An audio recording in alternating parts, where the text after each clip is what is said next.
तो आज हम कक्षा 9 विज्ञान का अध्याय 2 क्या हमारे आसपास के पदार्थ शुद्ध हैं को पढ़ते हैं और समझते हैं। हम कैसे जान सकते हैं कि बाजार से खरीदा हुआ दूध, घी, मक्खन, नमक, मसाला, मिनरल, जल या जूस शुद्ध हैं। चित्र 2.1 रसोई में उपयोग की जाने वाली कुछ वस्तुएं।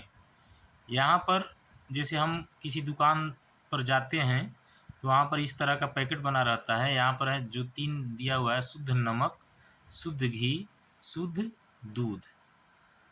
क्या आपने कभी इन खाने वाले पदार्थों के डिब्बों के ऊपर लिखे शुद्ध शब्द पर ध्यान दिया है? एक साधारण व्यक्ति के लिए शुद्ध का अर्थ होता है कि पदार्थ में कोई मिलावट न हो, लेकिन वैज्ञानिकों के लिए ये सभी वस्तुएं विभिन्न पदार्थों के मिश्रण हैं, अतः शुद्ध नहीं है। यानी ऊपर ये जो तीनों चीज दिया गया है, शुद्ध नमक, शुद्ध घी, शुद्ध दूध, यह वैज्ञानिकों के अनुसार शुद्ध नहीं है। उदाहरण के लिए दूध जो होता है जल, वसा, प्रोटीन आदि का मिश्रण होता है। जब एक वैज्ञानिक किसी पदार्थ को शुद्ध कहता है तो इसका तात्पर्य है कि उस पदार्थ में मौजूद सभी कण समान रासायनिक प्रकृति के हैं। यहाँ ध्यान दीजिएगा, कोई भी पदार्थ जिन कणों से बना है, तो यदि सभी कण समान रासायनिक प्रकृति के हैं तब वह शुद्ध हैं। अर्थात एक शुद्ध पदार्थ एक ही प्रकार के कणों से मिलकर बना होता है। जब हम अपने चारों ओर देखते हैं तो पाते हैं कि सभी पदार्थ 2 या 2 से अधिक शुद्ध पदार्थों के मिलने से बने हैं। उदाहरण के लिए समुद्र का जल, खनिज, मिट्टी आदि सभी मिश्रण हैं। अब बात आती है कि मिश्रण क्या है। तो ऊपर जो हमने बतलाया है कि यदि कोई ऐसा पदार्थ है जिसके सभी कण एक समान रासायनिक प्रकृति के हैं, यानी एक ही प्रकार के कणों से जो पदार्थ बना है, वह क्या कहलाएगा? शुद्ध पदार्थ कहलाएगा। लेकिन कोई पदार्थ ऐसा है जिसमें कई तरह के रासायनिक प्रकृति के पदार्थ हैं। जैसे अभी दूध के बारे में हमने बतलाया कि दूध में क्या होता है? जल होता है, वसा होता है और प्रोटीन होता है। तो उसमें ये सभी कण जो हैं अलग अलग रासायनिक प्रकृति के हैं, इसलिए यह क्या है? मिश्रण है। वैज्ञानिक भाषा में इसको हम मिश्रण कहते हैं। तो यदि इसकी परिभाषा करनी हो हमको, तो मिश्रण क्या है? मिश्रण एक या एक से अधिक शुद्ध तत्वों या यौगिकों से मिलकर बना होता है। यहाँ पर ध्यान दीजिए, मिश्रण में एक या एक से अधिक शुद्ध तत्व होंगे या यौगिक होंगे, तभी वो मिश्रण कहलाएगा। शुद्ध तत्व और यौगिक, यानी विज्ञान की दृष्टि से इस संसार में 2 ही चीजें शुद्ध होती हैं, पहला तत्व या दूसरा यौगिक।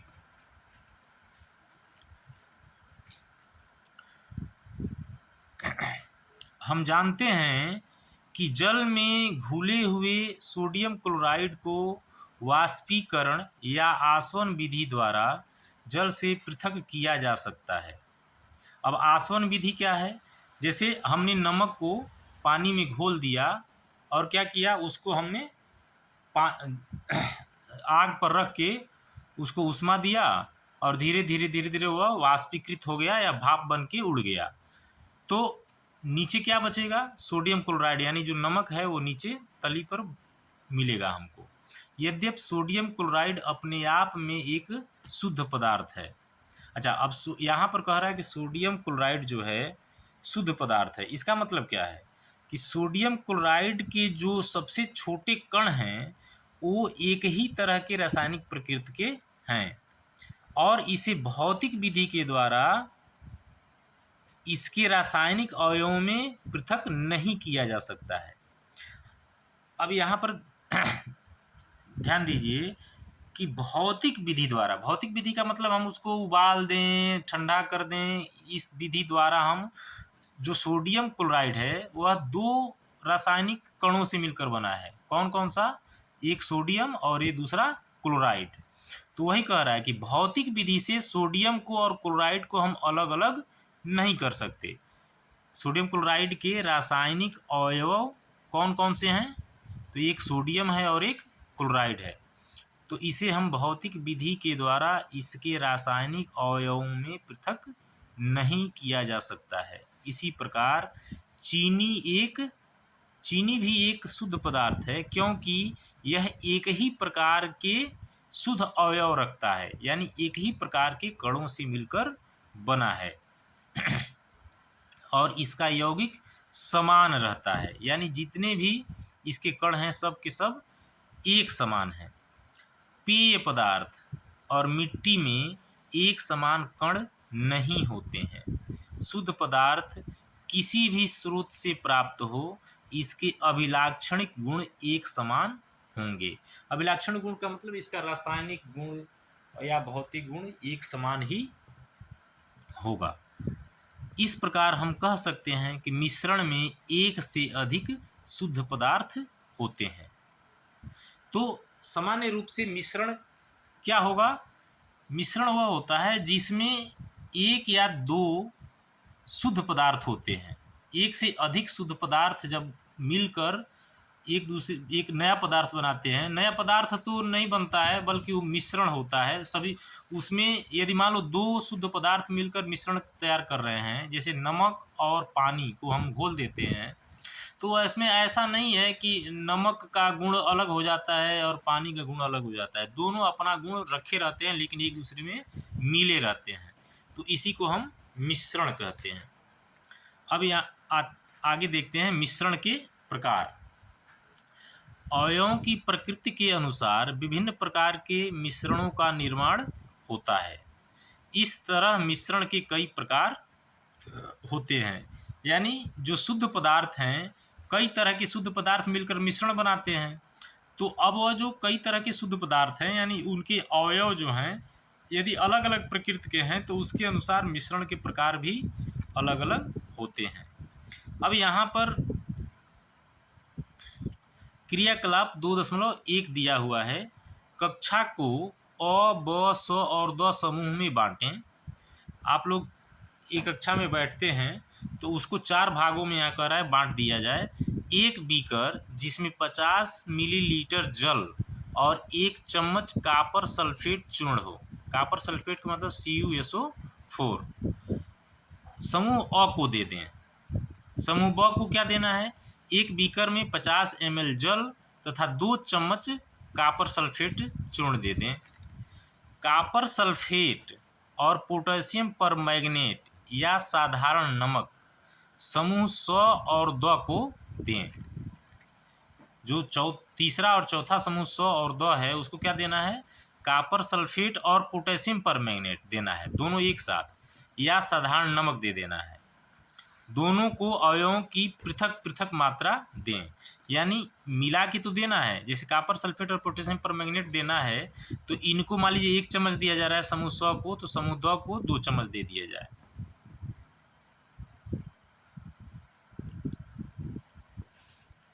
अब पृथक पृथक समूह के उन अवयवों को मिलाकर मिश्रण तैयार करें।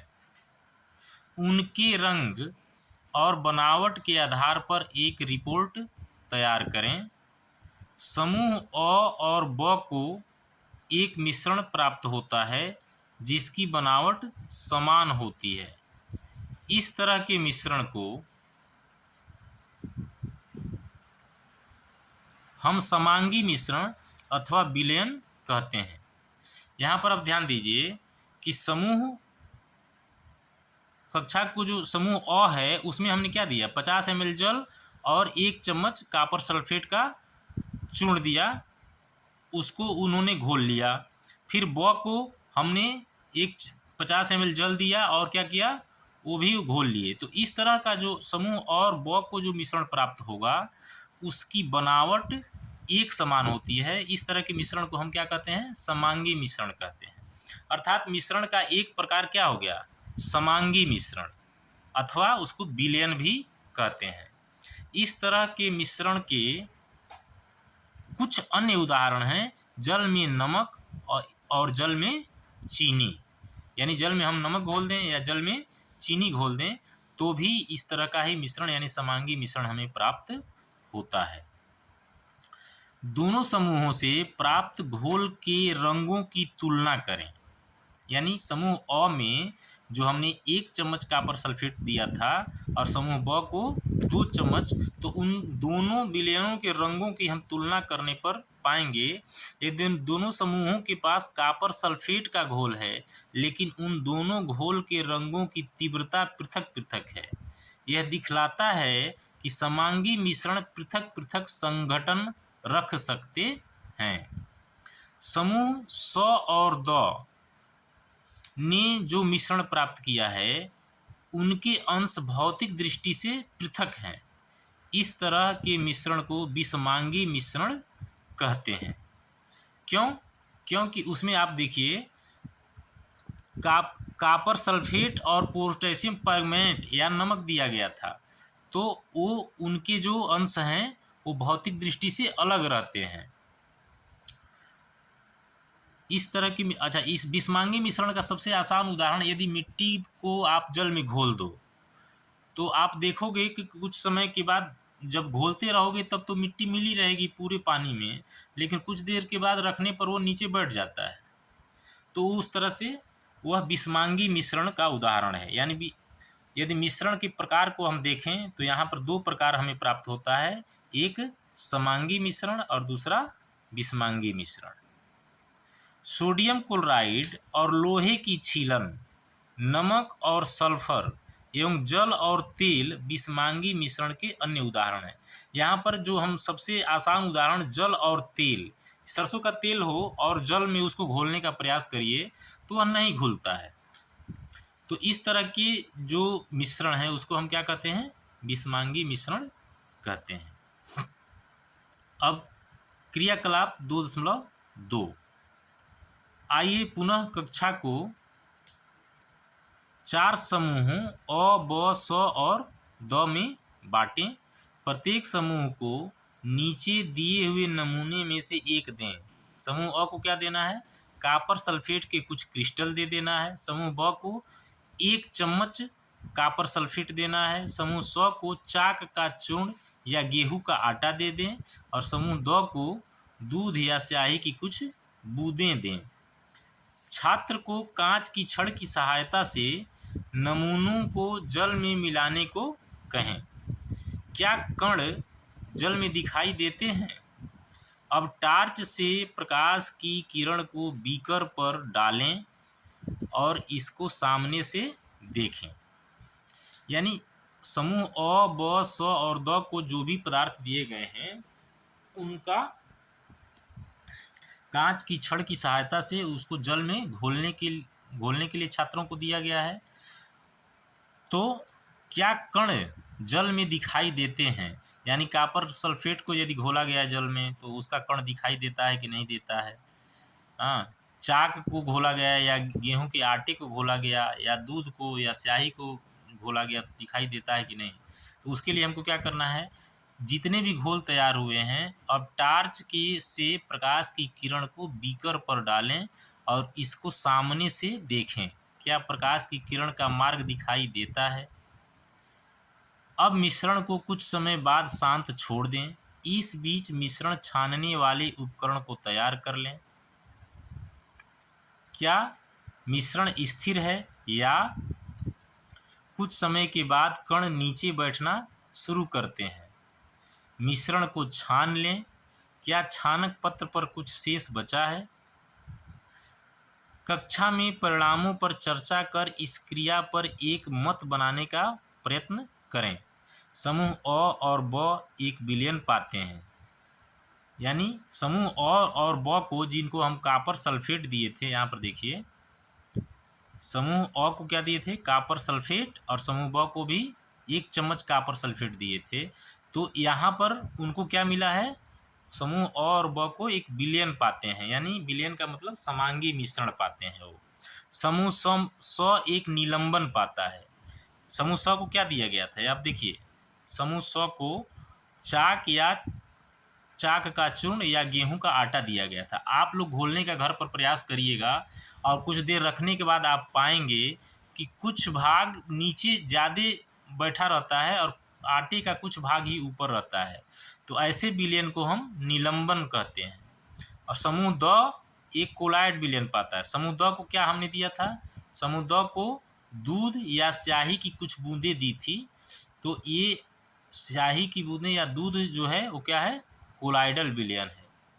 तो इस तरह से आप पाएंगे कि यहाँ पर यदि आप देखें तो मिश्रण में ही एक विलयन हो गया, एक निलंबन हो गया और एक कोलाइडल विलयन हो गया, यानी ये 3 प्रकार के विलयन हो गए हम लोगों के। यहाँ पर निस्यंद यानी छानने की प्रक्रिया जो है वो दी गई, उसको हम निस्यंदन कहते हैं।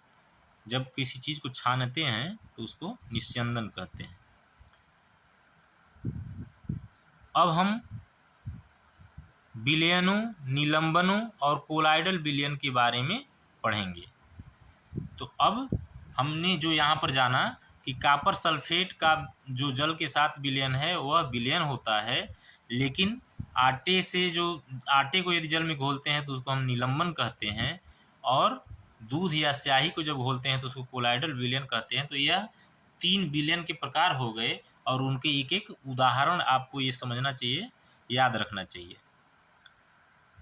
अब यहाँ पर प्रश्न है कि पदार्थ से आप क्या समझते हैं, समांगी और विषमांगी मिश्रणों में अंतर बताइए।